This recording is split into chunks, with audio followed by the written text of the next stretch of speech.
Hey, so one of the most frustrating things that you have ever had with your Tesla, especially with the Model 3, is the frunk.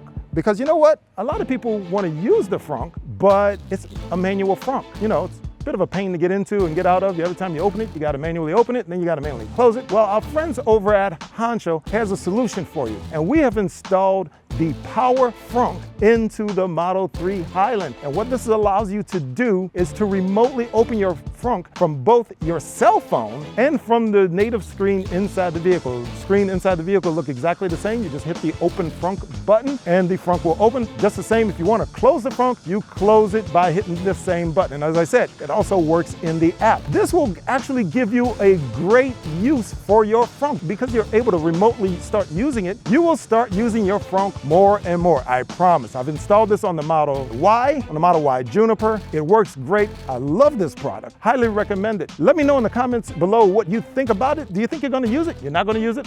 Let us know. Also, look in the description below to see how you can get a 20% discount on this particular product, other Tesla accessories. Like and subscribe. We'll see you back in just a moment.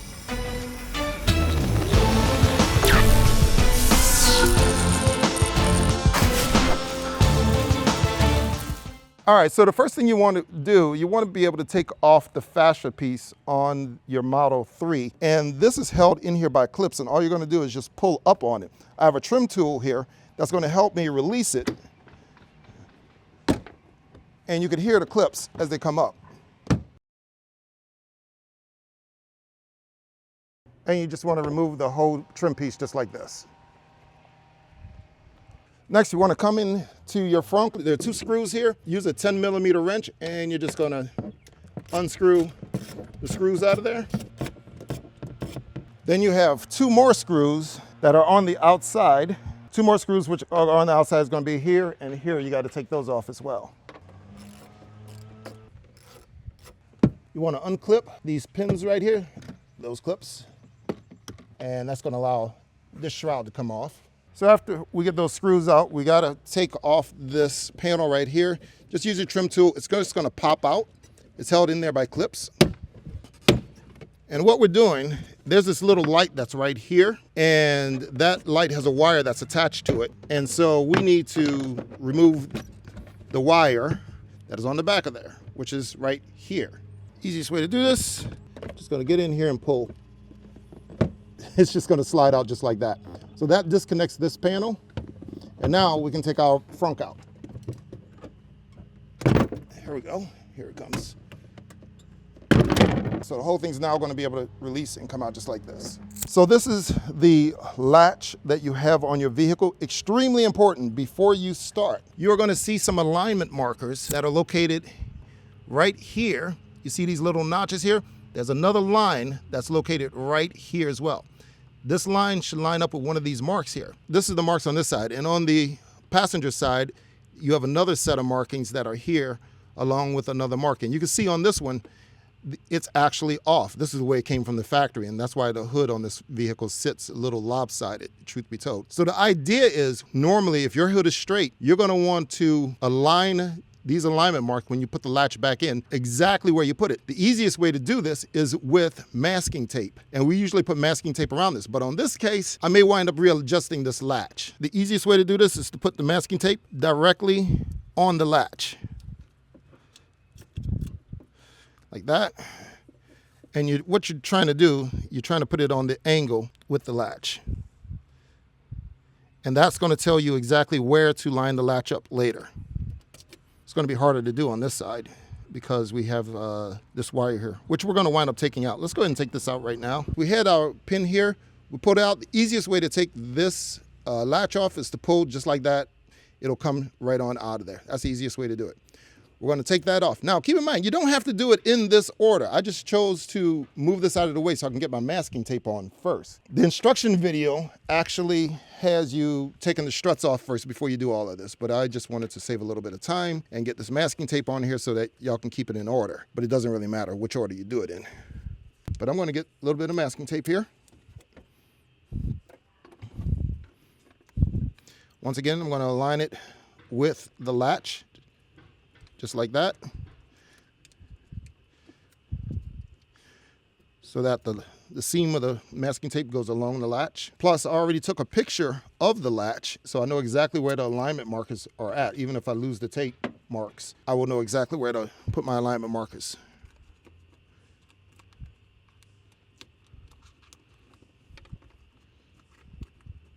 Just like that. And with that, we'll be able to take the latch out.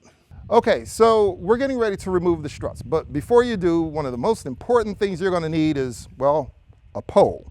Because we're getting ready to remove the struts. Well, that's what's holding the hood up. So we need something to hold it up in place of the struts while we change them out. Enter pole. So we're gonna put a pole in here. I've already adjusted it to the length.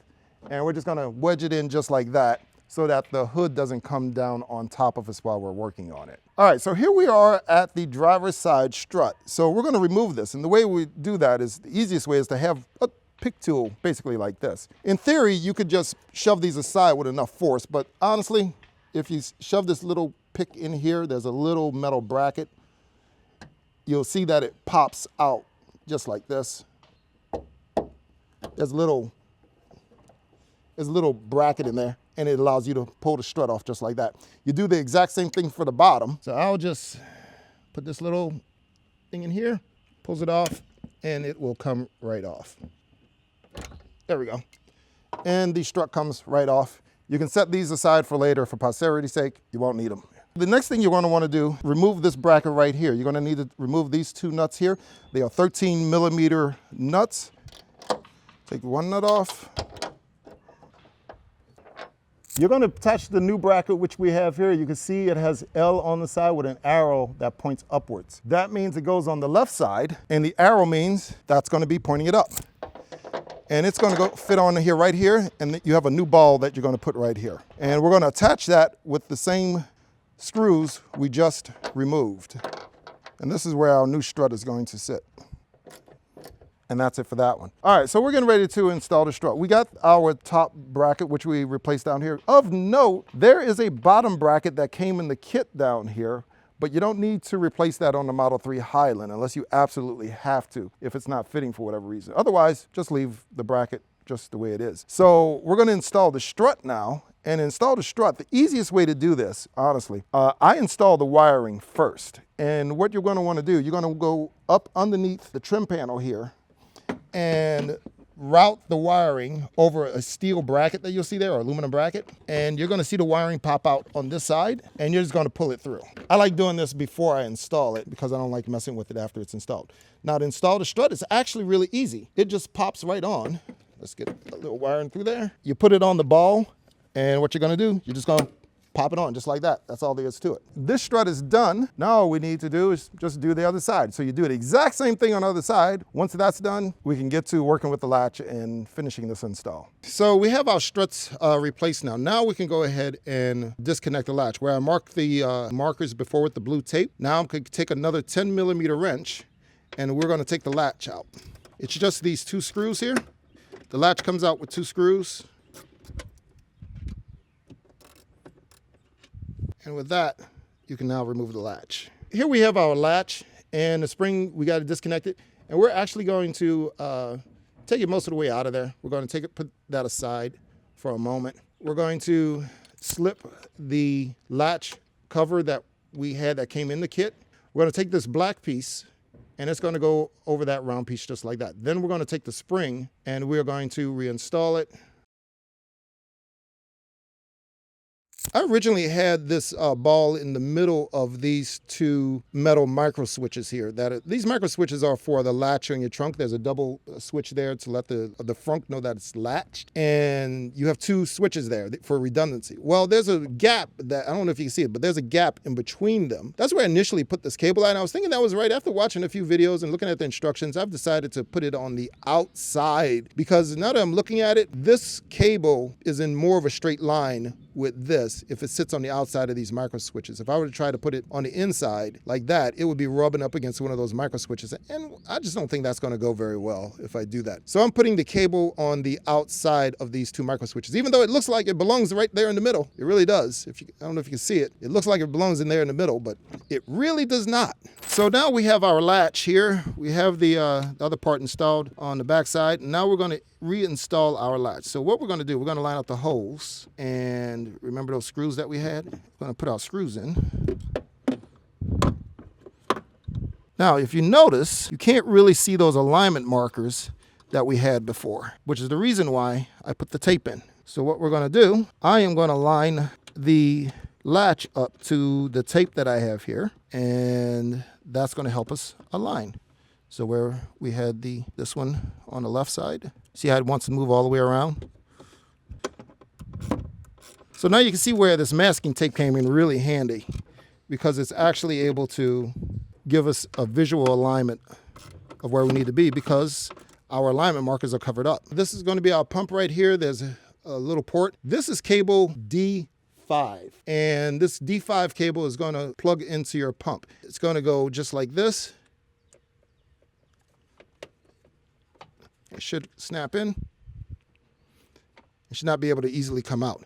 And so what's going to happen, this pump is going to go under there, on top of that silver piece down there. I have already cleaned it off. I used some spray-away glass cleaner. I cleaned that off, cleaned all the dirt and debris off, because what we're going to do, we are going to put a piece of double-sided tape on here, and that's where we're going to let it reside. So you have some tape that comes in the kit. It's this little white piece right here, and we're going to take off one side at the moment. And we are going to wrap this around the bottom, just like this, like that. We're going to go all the way around so that it looks like that when we're done.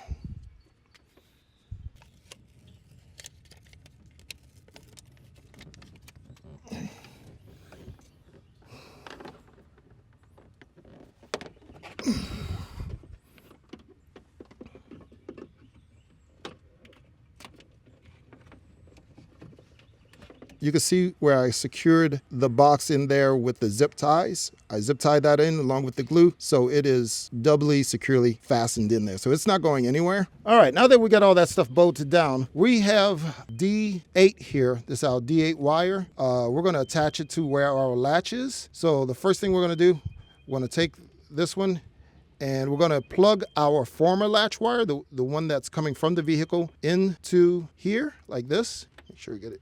There we go. And we're going to press the red tab, locks it in. Then you take the rest of the D8 wire, you plug it actually into this latch that's on the front of the latch right here. This is where it goes. This is where the original one came out from. We're going to push that in there. You can actually hear the latch starting to engage. The car's got a connection. And you take this gray safety pin and you're just going to push it in just like that so that it doesn't accidentally come out. All right, we got D8 in, and now we have D7, which we're going to get here, and that's going to go into the latch that we installed. It's on the back side of the latch, and it's just going to slide right on in there. It's going to slide right in, and it snaps right in. That's D7. D6 is located at the front of the vehicle next to the latch, and the way you'll be able to identify it is this little bumpy rubbery thing right here. It's hard to see in the instruction videos, but right here you have the connection for D6. This plug right here, you're going to take off just like that. You're going to grab the D6 wire, which I have here, and it's just a pass-through. And what you're going to do, you're going to plug this one into the D6 wire, pass-through. I'm going to plug it in just like this. And then you're going to plug this one into where the D6 was at. Just going to replace it just like this.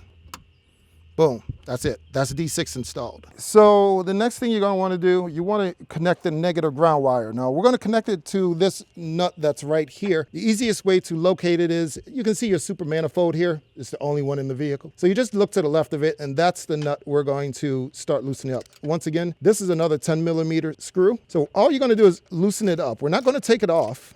We're just going to loosen it up. We just need to create enough of a gap such that we can take our ground wire and we are going to slide it right in there. And then all we're going to do is tighten that down. That's all we're going to do.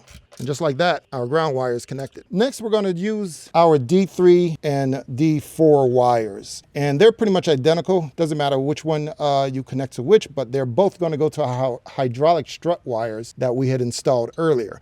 And remember, we brought this hydraulic strut wire, we ran it underneath. So now we're just going to connect that to D3 and D4. That's D3, and then we're going to take D4 and we're going to connect it to the other side. That's all there is to it. Okay, so here we have the buzzer. That's a little round thing. It has a double-sided tape on it for us to stick on later, but it's going to basically plug into D2, and it's going to just snap in there, just like that. Boom, got it done, and we're going to stick it to something later. All right, so here we're at the power connection now. We're at the point where we got to put this wire on this positive post.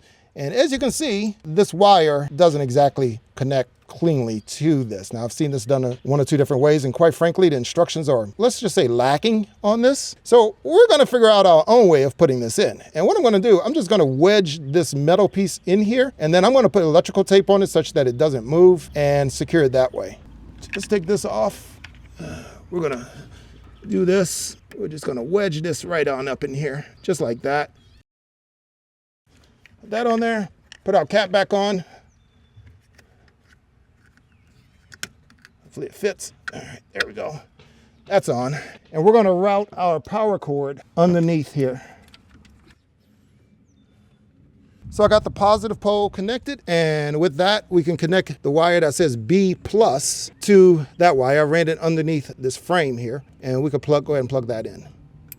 And that's all there is to that one. Now all we need to do is connect our control module, and the whole thing will be connected. That and the emergency release. Okay, so from here, all we have to do is connect our control box. We're going to connect the control box and hide it away. And you should see a flashing red light on top. Once you know it, that's how you know it's connected. So here we have the control box. I have everything wired in. I put the double-sided tape on the back of here, and I'm now going to remove that. And it's going to live in the back of this vehicle. It's going to live right back here. So let's go and get in here. And we're just going to paste it to the wall right back here. I've already cleaned the area, so it shouldn't be a problem. It should stick very nicely, and it's not going anywhere. Now from here, all we're going to do is just clean up this wiring, tie it with the zip ties, and we should be able to put it back together. So there we go. We got the Power Frunk in there. It took a little bit of doing. For you, it'd take about an hour and a half, 2 hours if you're just regularly doing it. It's not too bad of an install, but I will caution you that there is some wiring and some other issues that you have to contend with in terms of routing the wires and securing them to the frame, and that's what all the zip ties is for. So just be careful with that. Make sure you test it before you actually lock everything down and that everything is working. Most of the time, if it's not working, it's just simply loose the wire. Now, I will tell you one of the things that I did encounter is that when I initially tried to lower the frunk, the struts were at their full extension. And what I had to do was just lower the hood just a little bit, and that was just enough to get the struts back into the range that they need to be. Once I did that, the Power Frunk worked just fine. As I said, put it in the comments whether or not you think this is a great product or what you think we can improve about this. And if you like what you're seeing, don't forget to hype us up on YouTube. We do this to help you guys out, so let us know what you want to see. Don't forget to look in the description below to see how you can get a 20% discount on this particular accessory, other Tesla accessories. Like and subscribe, and I'll talk to you again soon. Peace.